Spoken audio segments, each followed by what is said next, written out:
Well, we all know that feeling of meeting a new person and wanting to be around them 24/7. It happens with me and you, Ryan. Every single day, you know? Typically known as the honeymoon phase, but what happens when that initial excitement of falling in love wears off? Well, our next guest says it's all about that balance. Michael Gabriel is the author of the Balanced Relationship Barometer and joins us live here on CT Style. Why did you choose the barometer in this case? Well, the weather metaphor is something that we all can relate to. Sunny's good and stormy's bad. And in addition to that, a forecast is telling you something that is going to happen in the future. So a barometer is predicting where the future is going to be in terms of weather, but my barometer tries to predict where your future may be in terms of your relationship direction. All right, so why does this initial phase of passion kind of fade away? Well, initially, you're hit when you fall in love. There's a phrase, crazy in love. And it's also a Beyonce song, just putting it out there. Well, she took it from someone else. I'm assuming, okay. And it really has been proven to be true. It's something that happens with the chemicals that come about when you fall in love. And it's sort of like being on drugs. It's like an intoxication, and it affects the way you think. So that initial relationship is really focused on just pure infatuation. That wears off after a period of time, and then you're back to reality. So it's like that euphoric high. Do you have any tips for getting over that once you pass the honeymoon phase? Well, it's really in trying to understand what matters to you, and it happens on both sides of the relationship. What are the things that really matter to you, the things you gotta have? And if you're not getting them, you're gonna feel deprived. Or the things you gotta not have. If you do get them, you're gonna feel resentful and imposed upon. And if that balance isn't there, and that's the balance of the balanced relationship barometer, you're not going to feel good about the relationship. And as things go on, if you don't address the issues you have, if you don't try to do something about them, talk about them, and try to improve them, it's not going to work out, is it? Right, it's not. And what's great, there's an app that goes along with your book. There is. Cool. Yeah, as I was writing the book and getting towards the end of it, my background is in technology. I worked for HBO for 14 years.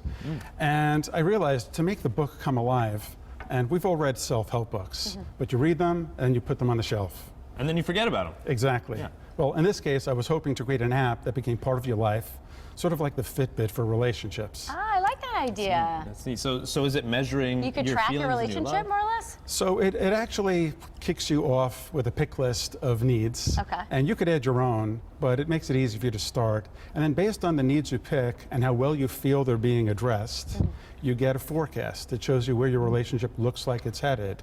And the sunny things are great, and hopefully you have a lot of them, because you should focus on that, not just the bad things in a relationship. Provide positive reinforcement. Let your partner know that they're making you happy and they're doing good things for you.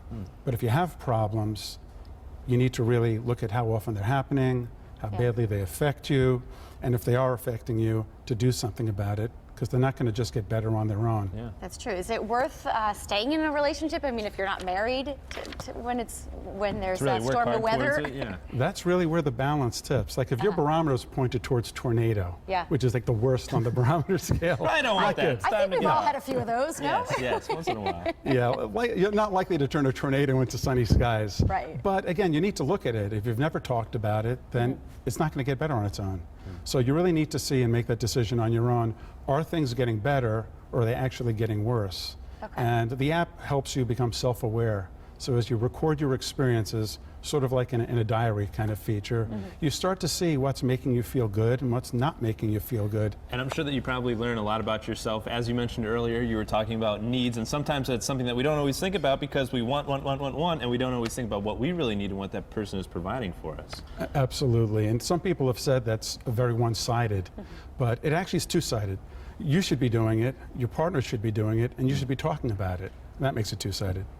Takes two to tango, right? Absolutely. That's what it's all about. Where can we find a little bit more information about the book and everything that you have to offer online? The website is www.relationshipbarometer.com. Very cool. And links to the book, which are an ebook and print format, and also to the app, which right now is on iOS, and as of last night, I hear it's on Android. Oh, congratulations. wonderful. Cheers We like that. Very good, very good. Well, Michael, thank you for being here. Thanks for the tips. Pleasure. All right, thank you so much.